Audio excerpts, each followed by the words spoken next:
वो क्या हॉर्मूज में अमेरिका की नाकेबंदी बेअसर साबित हो रही है?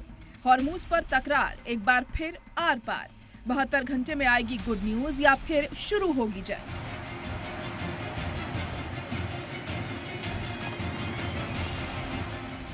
अमेरिका दावा कर रहा है कि हॉर्मूज स्ट्रेट की उसने नाकेबंदी कर रखी है। कोई भी जहाज उसकी फौज की इजाजत के बिना हॉर्मूज पार नहीं कर सकता।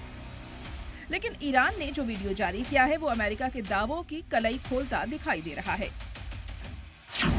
ये वीडियो हॉर्मूज से गुजर रहे एक जहाज पर कब्जे का है जिसे ईरान ने जारी किया है। ईरान का दावा है कि उसने हॉर्मूज से गुजर रहे 2 जहाजों पर कब्जा कर लिया है।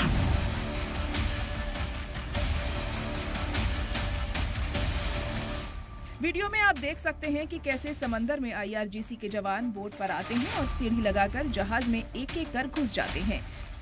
सभी फौजी हथियारों से लैस दिख रहे हैं। हथियारों के दम पर ईरान के जाबाज पूरे जहाज पर कब्जा कर लेते हैं और फिर उसे बोट्स से घेरकर अपने इलाके में ले जाते हैं। जानकार मानते हैं कि ईरान ने हॉर्मुज में जहाजों पर कब्जा कर सीधे अमेरिकी सेना और ट्रंप को चैलेंज किया है। हालांकि अमेरिका ऐसा नहीं मानता। उसका कहना है कि जिन जहाजों पर ईरानी फौज ने कब्जा किया है वो पनामा के झंडे वाला MSC फ्रांसेस्का और लाइबेरिया के झंडे वाला एपामिनोंडास शामिल है। ऐसे में अमेरिका की नाकेबंदी को फेल कहना सही नहीं होगा। These were not U.S. ships. These were not Israeli ships. These were 2 international vessels. These 2 ships were taken by speedy gunboats. Iran has gone from having the most lethal navy in the Middle East to now acting like a bunch of pirates. They don't have control over the strait. This is piracy that we are seeing on display. America इसे समुद्री डकैती बता रहा है, जबकि Iran का कहना है कि जहाजों ने समुद्री रूल्स की खिलाफ वर्जी की या वार्निंग्स को नजरअंदाज किया था, इसीलिए IRGC ने एक्शन लिया। हॉर्मुज में कशीदगी उरूज पर है। ईरान ने खतरनाक रुख अपना रखा है। ईरान लगातार अमेरिकी सेना की नाकेबंदी को चकमा देने में कामयाब हो रहा है। रिपोर्ट्स के मुताबिक फाइनेंशियल टाइम्स की रिपोर्ट के मुताबिक ईरान के करीब 34 टैंकर अमेरिकी नाकेबंदी को तोड़कर हॉर्मुज पार कर चुके हैं। नाकेबंदी को चकमा देने वाले 34 जहाजों में से करीब 19 टैंकर ईरान से जुड़े हैं जो गल्फ से बाहर निकल चुके हैं।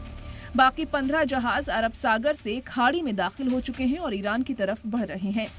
बाहर निकलने वाले जहाजों में से कम 6 जहाजों के बारे में तस्दीक हुई है कि वह ईरानी कच्चा तेल ले जा रहे थे, जिनमें लगभग 10.7 मिलियन बैरल तेल था। ईरानी तेल की कीमत बाजार की कीमत से $10 फी बैरल कम है।